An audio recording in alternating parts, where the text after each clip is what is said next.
Today I'm with Lillyan Hendershot. She is the art director of the Branding Iron. She's also the founder and co-owner of the Branding Iron. Hey, Lily, thanks for joining me today. Thanks for having me, Peter. And I go way back, and this is an opportunity to share the origin stories of our businesses. When we got started at bizmarketing.com, we actually shared space with Lily at the Branding Iron. That was exciting.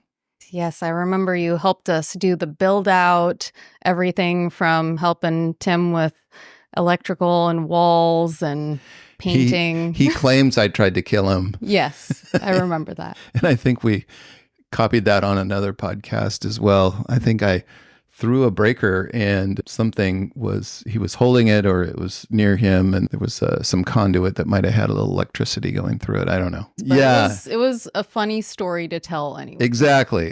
The origin of you and I working together goes back to probably around 2013-ish. Yeah. Yep, that sounds about right. Around that time, I was still working at Office Max in the printing department. And one of my customers, Meg Keogh, she had invited me to the chamber. And she kept nagging at me like, hey, you got to go to the chamber. You're going to get graphic design clients if you go there. And finally, I literally took the day off from work so that I could be there. And I went and met all these businesses, started getting connected. Yeah. And of course, you were there. Right. And I remember you asked me for a quote on postcards. Yeah. And so that was how we met. From that point on, I eventually ended up doing freelance graphic design as I was trying to exit working with Office Max. And I remember you helped me out in getting to that point because I needed to essentially have 10 hours of work each week in order to equal out what I was getting pay-wise working 40 hours. Yeah. And so I remember those first couple months, you were giving me the clients I needed. And yeah, that's when you were Naked by Design. Yep. That was the name of the company. It was funny when my accountant saw that on the check. It's like, what the heck? Yeah. Yeah. So we're talking about the Edmonds Chamber of Commerce. That was like the little breakfast meeting where you get to go meet with a lot of really friendly folks who have businesses. And gosh, I can't even imagine finding time to do that right now. Do you really? Yeah. So we used to meet every week. Yeah. And they've moved it now once a month. So it's not as often, which is a little bit of a relief for the business owners that have gotten too busy to go every week. Yeah. And I'm in that same boat. Right. Where as you go along in business, your schedule does fill up. So it becomes more difficult.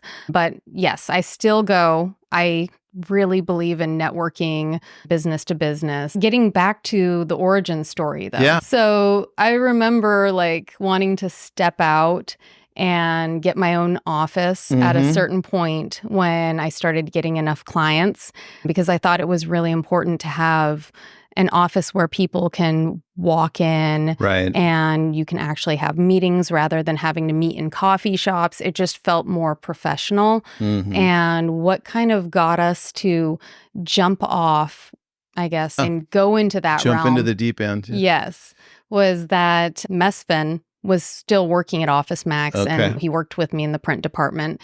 And one day he said, Lily, we need to start our own business. He's like, I've been looking into the cost of equipment, think that we could buy some printers. We can just do this grassroots, buy one thing at a time, put it in the garage. Next month, we save up a little bit more, buy another piece of equipment. And so we started doing that. And over 6 months, we started having quite a bit of equipment. And then you were also looking for an office space at the same time. Yeah. And that's when we decided to go all in and basically build out the office, divide it up so that biz marketing was in one section and the branding iron was in another one. And that's also when we decided to do the business name change. Oh, right. Because having Naked by Design on a sign was going to be awkward. On the street.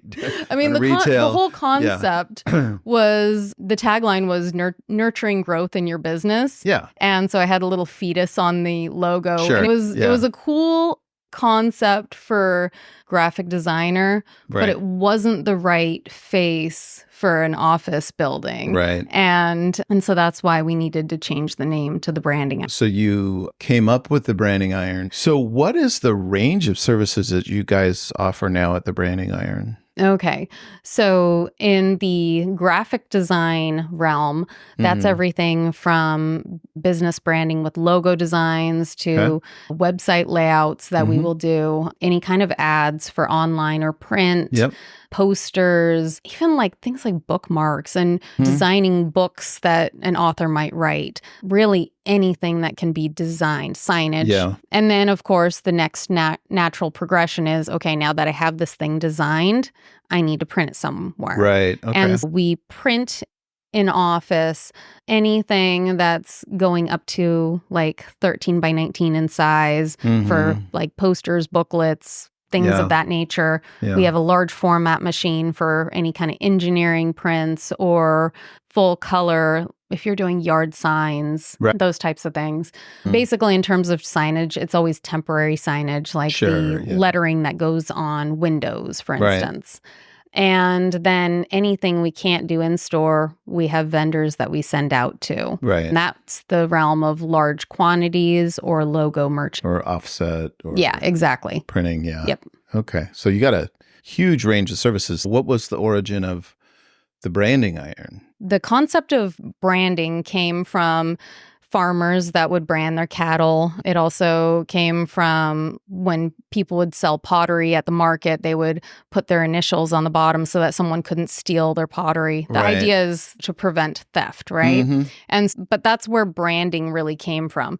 And I didn't really want to have a cow on the sign because that's not majestic. So then your business certainly took off and my business took off as well. It really was kind of a turning point in both of our businesses. Now we're real, we're legit, and we have rent to pay. So it just kind of changes the equation a little bit, right? Yeah. I was surprised at how quickly you outgrew the space. I mean, physically in the terms of needing more space for employees. Yeah. But then also just having lots of big clients and you know. It took off. It really surprised me. But I think what it said to potential clients, just having a space, was that we were real and legit. I remember meeting one client, probably one of the few times I ever met this client. They're still our client today. Met them here. We had a brief meeting. I think after that, we never met in person, except maybe at their office a couple of times. And that was it. But all it took was for them to see, oh yeah, this is like a real business, real company. Right now we're virtual, but at the time, of course, that was 10 years ago. So things were different as well, right? Right. Yeah, the pre-COVID era when everything was in person still. I mean, now it's like you can work from anywhere and it's fine. But there was a different mentality pre-COVID. Well, in fact, when you say, do you want to meet? I mean, in my case, a lot of people are like, yeah, sure, send me the link. Just a given that we're going to meet on Zoom. Like even for this meeting, I mean, I'm glad that we're in person here, but I do a lot of these just Zoom, right? So that was 2014. Doors get thrown open. And then let's see. Oh, we did the ribbon cutting with the chamber. Oh, right. I remember we had a huge party. We had the harp player come and play her harp. And we had this huge spread of food. Yeah. And it was a great welcome into the community.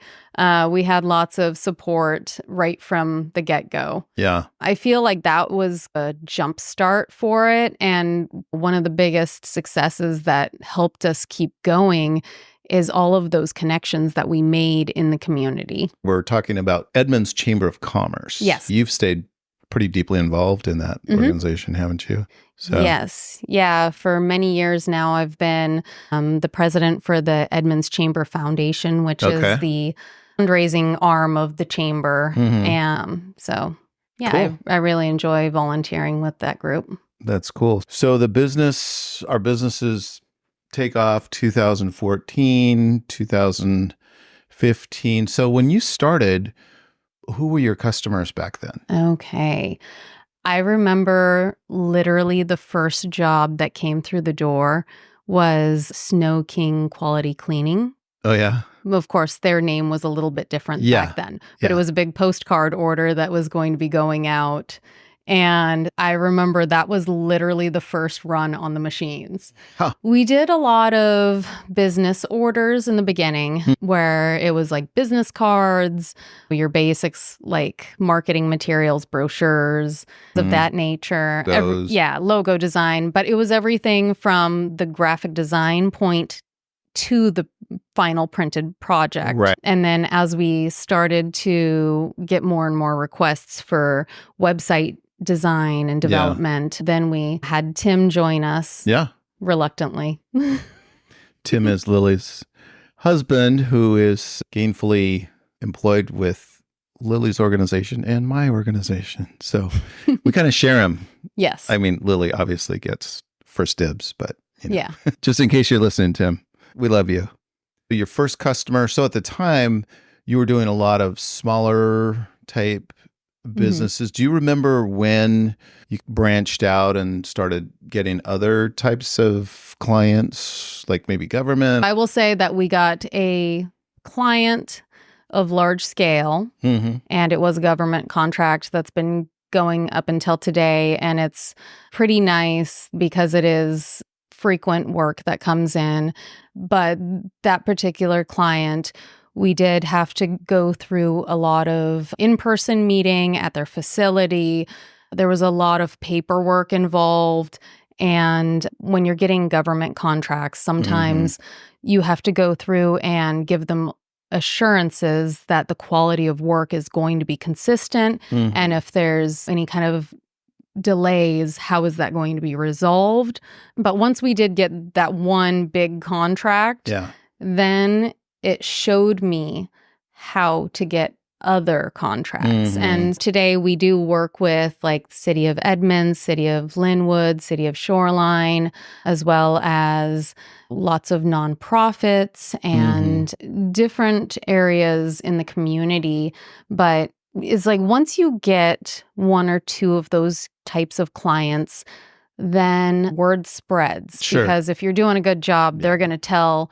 Like, for instance, one of our big clients is the Edmonds Waterfront Center. And Daniel, the CEO there, he works with other senior centers and community centers in the area. And word spreads quickly. Same thing has happened in the like senior care facilities. We got Rosewood Court came on as one of our clients many years ago, and they were happy with our work. So they started having us do stuff for Dungeness Court because it's one company that owns several. And then as people would move from one job to another job, then we were introduced to other senior care facilities that were different ownership. And so it's like it branches out. The same thing has happened with the real estate industry, where I had one client that would go back and forth from here to Boston. And so then all of a sudden, their other businesses that they worked with in Boston, they wanted a graphic designer.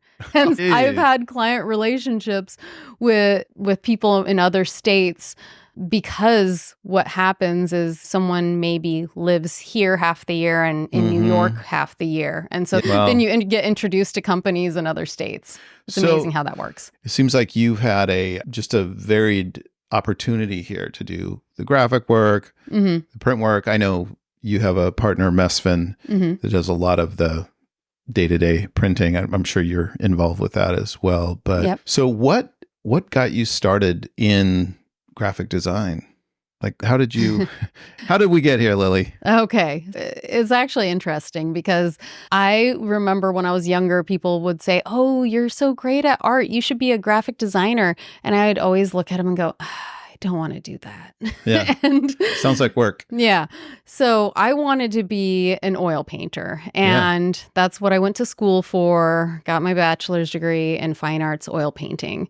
And when I graduated, It was right at the beginning of the recession. Oh. And so I went ahead and started showing my artwork in galleries and at festivals. And I quickly realized that it would be like making minimum wage to be an artist and do that full time. Yeah. Because if you have your artwork in a gallery, the reality of it is that for having your artwork up for an entire month, you're going to sell like one painting and it's going to be about $2,000. Yeah. Well, for at the time. Right. Now artwork is going to sell a little bit more than that. But, sure. And so at the time, that didn't make sense to me to do it that way. And I had already been doing graphic design while I was in college because I was always working in print departments. Oh, okay. All right. I was in the UW printing department. It was at Office Max up in Bellingham, Burlington, and Shoreline. And so part of the job was that they needed me to design business cards, design posters, design logos. And the interesting thing about it was that there was no formal training. They literally gave me the Adobe books and said, read this and figure it out. And I already knew how to do the job because I had been doing the job. Yeah. And since I wasn't going to make enough money as an artist, I decided to go back to school. So I got my master's in media design. And that's when I decided, okay, that's it. Graphic design. That's what I'm doing. And the funny thing is, I enjoyed the work I was doing while I was at Office Max, but I didn't enjoy the environment that I was doing it in. Oh, yeah. It was like fast paced. You never had enough time to get the job done. And the equipment was subpar. Right. So you're still obviously an oil painter. I've seen your work, right? Yep. So now you're doing that more for pleasure, right? Yes. I'm actually teaching my daughter how to oil paint right now. So she just did her first self-portrait. Of course, it's a painting of herself as a baby, and it's really cute so far. But she's still very young as well. Yeah. So just mentioning, that's cute. That's awesome. So that was sort of your origin into, and so obviously it's a perfect segue. You've got the skills. You're working in a commercial environment. You didn't like the environment. Right. So you met. It's another story. And then you decided to, of course, go off and do this. So I'm curious what you see these days with 10 years. A lot's changed in 10 years with respect to business, but then a lot hasn't as well, right? Like 10 years ago, people needed a website. People needed a business card. People needed a logo. People needed postcards. Yeah. The biggest thing that I've seen post-COVID, and that's like the timeline mark, is this huge increase in events. And all throughout the year, I am now producing lots of things for events. So galas, comedy shows, I mean, different music and theater and just everything in between. So every weekend there is something happening in Edmonds, and I'm usually the first to know about it because I'm probably designing the program or printing off the posters for it or doing something for the events. I mean, like anytime Graphite has an art sale, I know about it because I'm involved in it. Oh, yeah. And so it's interesting. Whereas like when we first started this business, I feel like we didn't do as much event-related work. It was more like businesses marketing themselves. But now a lot of businesses they're doing sponsorships on these events. And that's one of the biggest ways they're getting the word out because there's nothing like showing that you're involved in your community and that you care about something to get other people to care about your business. Right. Especially in a community like Edmonds. Edmonds, for those who don't know, I guess it's a city of 40,000 perhaps. We're sitting right next to the water. There's a view of the Puget Sound, the Olympic Mountains. There's a ferry that comes in here every 30 minutes or so, depending on if they have enough workers. And that goes over to the Kitsap Peninsula. It's a pretty idyllic little spot, right? I mean, I would say, and it's very desirable. A lot of people want to be here, and kind of the arts community flourished? I mean, it was always there, but I think maybe in the we're actually the first creative district in Washington State. Okay. What does that mean? Do you know what it means? Yes, I do. Okay. Because when it first happened, I was serving on the committee for that. So basically, Washington State saw that there were other states that were having these creative districts.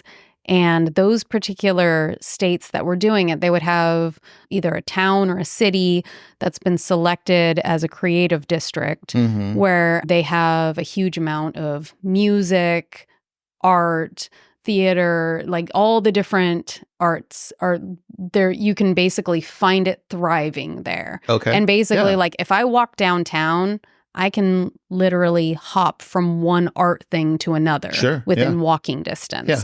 And that's basically what it means is we are really thriving as an art community. Right. There's always something going on. Right. And you work with a lot of artists, as I recall. Yes. Artists are always coming in because they need prints of, like, their artwork will go on folded cards, greeting cards that they then turn around and sell. They also do just regular art prints. Anytime they're doing a gallery showing, they might need little art cards printed off for the titles and pricing for their artwork. Right. There's all kinds of things that we do for artists. Yeah. And of course, you have an affinity for them. Yes. Since you are one as well. So businesses today, do you get a lot of new like startups? I'm guessing you get a lot of people that are like, hey, we just started a business. Believe it or not, it's a seasonal thing. That's what I've noticed over the years. Tell me more. January is going to be the biggest month out of the year for new businesses to start up. It's kind of like the whole New Year's resolution. Yeah. Right? I'm going to lose 100 pounds. And exactly. Yeah. But the thing is about business startups is you're a lot more likely to have a successful business than you are to do a New Year's resolution that actually carries through. I mean, usually what happens is I'll get a phone call in December when we're in our crazy busy season and they're like, hey, I need to schedule a meeting because I'm starting a new business and I'm probably going to need a website and a logo. And so then I sit down with them and I usually walk them through, okay, these are all the steps that you want to go through. And I usually have the talk about networking with them too. Yeah. You mean you're not just going to use digital marketing to grow your business? Well, digital marketing is awesome, but you do have to actually do some footwork too. Amen. Absolutely. Yeah. So you get this huge bulk of January startups and yes. And that does continue through the first couple months of the year. Yeah. And you do see other startups happening throughout the year too. Sure, yeah. But January is the huge one. Yeah. That's like every client coming in is starting a new business. Yeah. So what are you just seeing across the board, like restaurants and painting companies and construction? Yeah, I know that this past January, I was helping one client that's starting up a food truck for Edmonds. Oh, okay. And he's literally in the process right now of getting it built out. Oh, wow. Yeah. Cool. It's going to be pretty awesome. And it should be opening probably around July. Okay. Well, it's something exciting. To look out for that one. Yeah, that sounds good. And then you obviously have just businesses that have been around forever as well. I'm guessing that you still help out, just like, I'm guessing you do Christmas cards or stuff like that. Yes. Yeah, there is a lot of seasonal work like Christmas cards. That usually starts up right around it's usually around Thanksgiving, but this year it actually started in October. Oh. Yeah. Wow. I should say last year, not this year. Yeah, of course. So let me ask you this. What is, of all the types of businesses you work with, like, what's your favorite type of organization or favorite type of work that you get to do? Or do you just like it all? Oh man, this is a hard question because there are things I like about different types of things. Tell me more. So my favorite thing is going to be designing logos because then you get to try out all these different combinations of fonts and colors and like, okay, what is it going to look like if I draw this on over here versus that over there? And so I feel like I get to be my most creative when I'm doing something like a logo design, or if I'm doing something for a business that, you know, they need a branded look, like they don't already have branding in place. That's what I like, is being able to establish the brand of a company. So maybe some colors, textures, what type of imagery are we using? Exactly. Is it modern, retro? Yeah, that's the kind of stuff that I love doing.